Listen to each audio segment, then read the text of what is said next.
오늘 윤석열 정부 출범 이후 첫 정기국회가 열렸습니다. 이제 100일간의 전국 주도권 잡기, 여야 모두 바쁜 발걸음을 옮기게 됐는데요. 이재명 신임 당대표가 이끄는 민주당, 새로 꾸려진 지도부는 협치와 민생을 위해 어떤 보관들을 가지고 있을까요?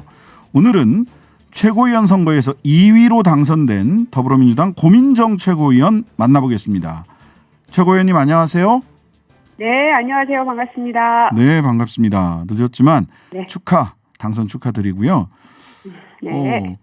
월요일 날 정청래, 화요일 날인가 보네요. 화요일 날 정청래 최고위원과 통화를 했는데 1위는 네. 당대표 옆에 앉고 2위는 원내대표 옆에 앉는다.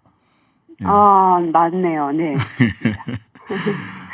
그래서 이렇게 사진을 딱 찍으면 당대표, 원내대표 1위, 2위 4명이 딱 나온다. 이런 깨알 같은 소개 말씀을 해주셨어요. 거룩한 책임감을 네. 느낀다. 이런 소감. 당대표 옆에 앉으니까 어떠세요? 했더니 거룩한 책임감을 느낀다라고 말씀하셨는데 우리 고민정 최고위원은 어떤 소감 갖고 계십니까? 일단은 제가 원내부대표를 한창 하다가 최고위원이 된 거여서 네. 원내대표님 옆에 앉으니까 꼭 친정에 온 것 같이 너무 마음이 편하고요. 네. 하지만 이제 당을 대표하는 두 번째 최고위원이 됐다는 것에 대해서는 여전히 굉장히 과분한 선택을 받았다고 생각해서 어깨가 참 많이 무겁습니다. 네. 자, 최고위원 당선 후에 우리 고 의원님 듣기 좋은 소리만 듣고 보고 싶은 것만 보아서는 국민의 정당이 될 수 없다라는 말씀 남기셨어요. 자, 전당대회 치르는 동안 가장 듣고 봤을 때 가장 인상적이었던, 가장 마음에 새겼던 당내 민심 어떤 게 있습니까? 하나된 민주당이 됐으면 좋겠다. 하나된 민주당. 예. 네. 그러니까 다양한 목소리가 또 존재하면 좋겠다.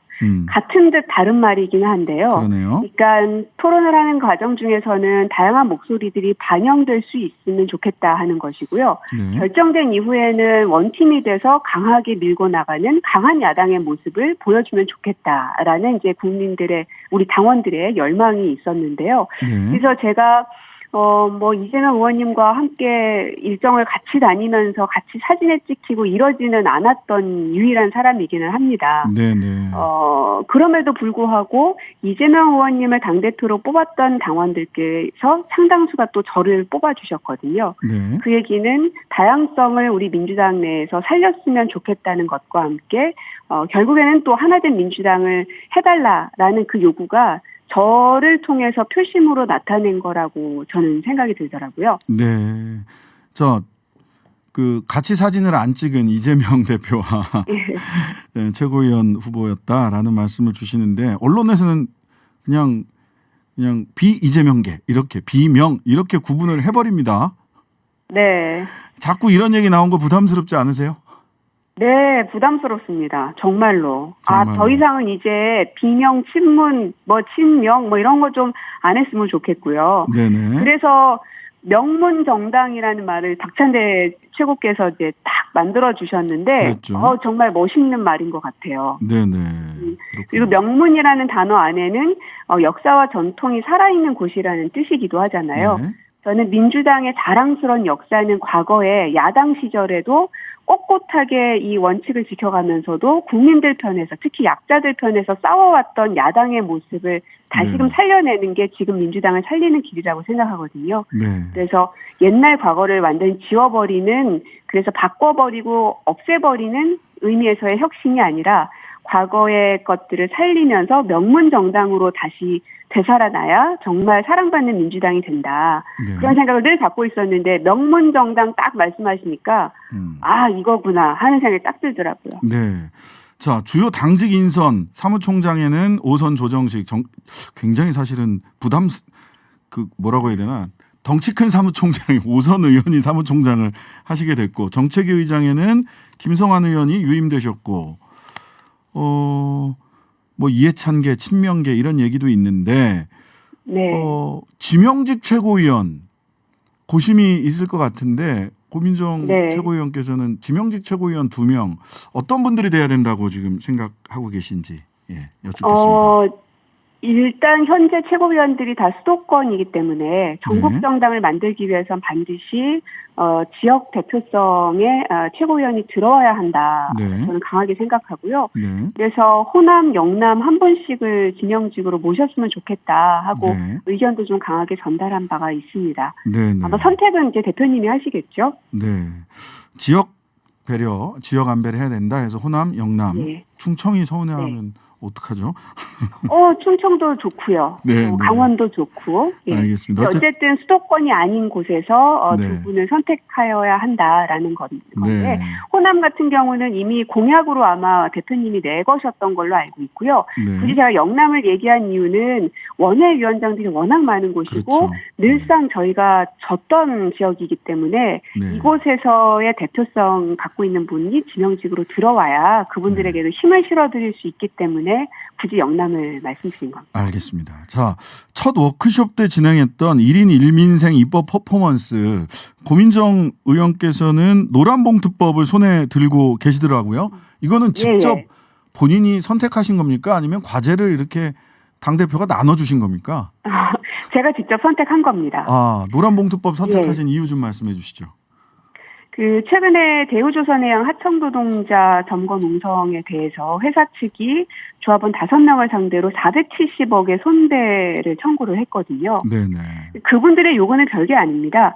조선업이 그동안 불황이었을 때는 5년 동안 임금을 동결시켰습니다. 네. 또 삭감도 했었고요. 네. 이게 그 부분을 다시 원상복구해달라는 이야기를 한 거거든요. 네. 근데 여기에 대해서 1인당 평균 한 94억 정도 되는 금액을 청구를 한 것이에요. 네.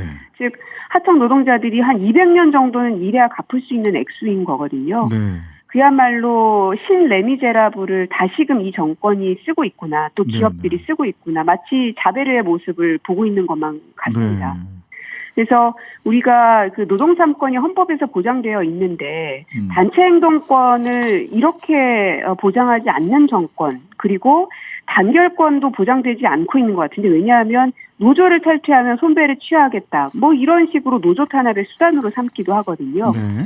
그래서 전태일 열사가 있었던 1980년에 비해서 40년이나 흘렀음에도 불구하고 여전히 헌법은 지켜지지 않고 있는 상황이구나. 네. 그래서 이 노란봉투법은 반드시 통과돼야 된다고 생각을 하고요. 그래서 지금도 이 무분별한 손배 청구를 제한할 수 있게끔 법 개정안을 지금 준비를 하고 있습니다. 네. 그래서 주요한 입법 과제로 선정을 해서 반드시 통과시킬 수 있도록 최선을 다해 보려고 합니다. 네.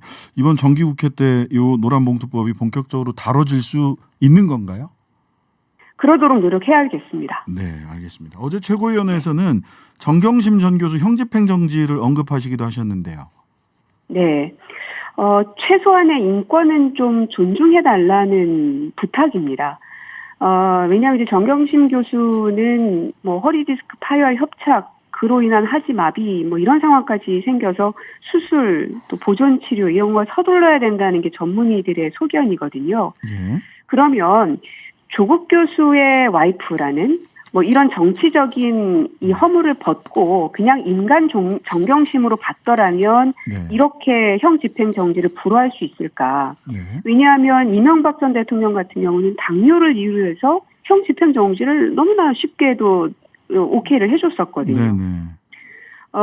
이게 어떤 게 공정한 것인가. 그리고 정말 약자와 서민들을 위하는 정부라고 한다면 누구인지를 가리고서라도 이 사람이 이 정도 아프면 이 정도는 해줘야 되는 게 공정한 것이고 그걸 또 국민들도 보고 있다. 그래서 꼭 이 한동훈 장관께서 안 그래도 말씀을 서민을 지키는 그리고 보호하는 뭐 이런 국가의 책무를 말씀하셨는데 네. 그 말씀을 실행으로도 좀 옮겨주십사 하고 부탁드리고 싶습니다. 네. 자, 오늘 첫 정기국회가 시작됐고 국회가 할 일이 한 100일간 굉장히 많은 일정들이 있을 텐데 민주당이 당헌 개정 문제로 시끄러웠던 동안에 우리 고 의원님께서는 지금은 이 문제에 집중할 게 아니라 약자들 목소리에 귀 기울여야 할 때라고 강조하셨어요. 아까 이제 노란봉투법도 약자들 목소리에 귀 기울이는 하나의 중요한 방법, 중요한 법안일 텐데요. 이 약자들 목소리에 귀 기울이는 의정활동 이번 우리 민주당은 또 우리 고민정 의원은 이번 정기국회에서 약자의 목소리에 귀 기울여서 국회에서 꼭 하고자 하는 게 있다면 어떤 것이 있을지 좀 소개해 주시죠. 아까 말씀드린 것처럼 지금 그 거제에 있는 조선소 하청 노동자들뿐 아니라 하이티 진로도 마찬가지로 지금 손배에 시달리고 있고요. 쌍용차 사건이 13년이 지났지만 여전히 이 손해배상에 대한 압박에 시달리면서 굉장한 트라우마에 지금 10년 넘게 살고 계시거든요. 네. 이 문제는 하루 이틀 생겼던 문제가 아니기 때문에 이제만큼은 반드시 우리가 해결하고 넘어가야 된다라고 강하게 생각하고 네. 또 하나는 이 수해로 인해서 발달 장애인들의 사망 소식이 있어서 많은 분들이 굉장히 슬퍼하셨는데요. 네. 슬퍼하는 것에서 그칠 것이 아니라 어떻게 하면 발달 장애인을 24시간 동안 잘 케어해 줄 수 있을 것인지. 네. 그들은 매년 그 목소리를 내시면서 삭발투쟁도 하고 계시지만 국가는 별로 기민하게 움직이지 못하고 있는 것 같습니다. 네. 그래서 이 문제도 풀어내야 더 이상의 죽음을 우리가 막을 수 있다라고 네. 생각을 해서 특히 취약계층의 생존 문제, 네. 또 복지사각지대 해소 문제 여기에 대해서는 아주 적극적으로 발벗고 나서야 한다고 생각합니다. 네. 이재명 당대표와 새로운 지도부가 구성되자마자 실은 경찰이 이재명 대표 백현동 특혜의원 검찰에 송치했고 9월 6일 날 검찰에서는 소환 통보를 했어요. 그다음에 어제는 법인카드 유용 의혹 관련해서 김혜경 씨를 수행비서와 함께 공범으로 경찰이 검찰에 또 송치를 했고요. 특히 오늘 이재명 대표에 대한 검찰의 9월 6일 소환 통보 이거 어떻게 보십니까? 검찰 공화국의 이 칼날을 그냥 무차별적으로 찔러대고 있는 건데요. 거기에 대한 후폭풍에 대한 우려들은 전혀 하고 계시지 않는구나. 그러니까 국민들을 무서워하지 않는 정부이구나 하는 생각이 참 많이 듭니다. 일단은. 그리고 말씀 주셨던 이 김혜경 씨의 법카 문제 같은 경우는 네. 사실 법인카드를 부정 사용했다고 주장했던 그 수행원 배모 씨 네. 그분의 구속영장이 기각됐잖아요. 그랬죠. 구속에 대한 필요성이 소명되지 않았다고 하면서 네. 이것만 봐도 검찰이 얼마나 무리하게 먼지털이식 수사를 하고 있는지를 알 수 있는 거거든요. 네. 이런 사건들을 이렇게 키워나갈 거면 원희룡 장관의 법카 유용 사건도 똑같은 수위로 해야지 맞고요. 네. 그리고 김건희 여사의 주가 조작 문제, 또 한덕수 총리 같은 경우는 KDI 원장을 사퇴 종용을 해서 이 직권남용에 지금 고발이 돼 있습니다. 네. 이런 문제들도 똑같은 수위로 하지 않으면 국민들께서는 굉장히 편파적이고 야당을 탄압하는 것을 이 21세기에 마치 독재 정권 시절이 되살아난 것처럼 이 정부가 하고 있구나라고 이제 생각하실 거고 그것이 결국은 지지율로 반영된다고 생각을 하거든요. 네. 그래서 이 정부가 전 정권 혹은 야당에 대한 분노만 지금 보입니다. 분노만 가지고서는 국가를 운영할 수 없다는 점을 유념해 주시고 제발 좀 정신을 차려야 된다 하고 좀 강력하게 말씀을 드리고 싶어요. 예. 자, 언론에서는 강원 양면 전술이다 이렇게 분석을 하기도 하는데 즉 이재명 대표는 민생을 강조하고 최고위원들께서 김건희 여사 특검, 이상민 한동훈 장관 탄핵, 김건희 방지특별법 이런 좀 굉장히 강한 톤의 소위 강수를 지금 내놓고 있다 이런 말씀 이런 평가들을 언론에서 한단 말이죠. 이거 협치에 걸림돌 되는 거 아니냐, 역풍 부는 거 아니냐 이런 또 비판들 나오고 있습니다. 이게 어떻게 생각하시나요? 사실 협치에 대한 고민은 야당이 아니라 여당이 하셔야 정상적인 거고요. 네. 그러나 지금은 저희가 하는 걸 보면 이게 좀 비정상적으로 돌아가고 있는 거죠. 네. 그래서 제발 여당과 정부는 정신을 좀 차리셨으면 좋겠다. 다시 한번 당부드리고 네. 말씀 주신 탄핵이나 김건희 특검이나 이런 것들은 우리 주머니 속에 있다. 그래서 그러니까 주머니 속에 있다라는 부분을 다시 한번 말씀드리고 예전과 달라진 것은 저희가 무조건 신중하게 그리고 협치를 우선시하기 때문에 기다리거나 이렇게 미적거리거나 그러한 지도부는 아니라는 점은 제가 다시 한번 말씀을 드립니다. 다만 지금은 민생에 집중해야 될 시기입니다. 아까 계속 처음부터 말씀드렸던 노동자 문제들, 또 장애인 문제들, 서민들의 이 어려움들이 계속 반복되고 있는 상황이기 때문에 여당이 먼저 정신을 차려야 되지 않겠습니까? 나라를 운영하는 사람들이니까. 네. 그러나 아까 말씀 주신 오늘 이재명 대표의 소환 통보 기사가 나니까 이때다 싶은 그런 느낌으로다가 굉장히 강하게 또 질타를 하시던데, 권성동 대표가. 네네. 당 수습은 하지도 못하면서 네. 물 만난 고기처럼 막 그렇게 말을 쏟아내는 걸 보면서 네. 여전히 이 제정신이 아닌 거 아닌가. 오히려 거기에 핏대를 높일 것이 아니라 예산에 대해서 야당과 싸워서라도 이 사각지대에 있는 분들을 위한 예산을 어떻게 더 두텁게 할 것인가. 그리고 이렇게 정쟁거리로 우리 끌고 가지 말고 민생 관련된 법안들 먼저 빨리 통과시키자라고 오히려 야당에게 손을 내밀어야 하는 게 여당입니다. 네. 그러나 오히려 지금 보면 여야가 거꾸로 돼 있는 형국이거든요. 네네. 그래서 저희는 언제까지 여당이 제정신으로 돌아올 거를 그냥 마냥 기다릴 수만은 없어서 저희들이라도 이 중심을 잘 잡고 가야 된다. 그래서 대표님께서도 계속 민생을 얘기하시는 거고, 저도 마찬가지로 민생을 자꾸 강조하는 이유가 그래서 그렇습니다. 예, 마지막으로 한 가지만 질문 드리겠습니다. 이원욱 의원 같은 경우는 지명직 최고위원 등 최고위원들에게 강성 원보이스로 가서는 안 되고 쓴소리하는 최고위원이 있어야 된다, 이런 얘기하셨고요. 조응천 의원 오늘 아침에 다른 라디오 방송에 나와서 이재명 대표 말로는 민생이고 행동은 개딸 청원 들어주기 하고 있는 거 아니냐, 강성 원보이스 우려된다, 이렇게 이야기를 하시면서 이제 조응천 의원은 전부터 계속해서 본인이 레드팀이다, 이렇게 이제 얘기를 하셨거든요.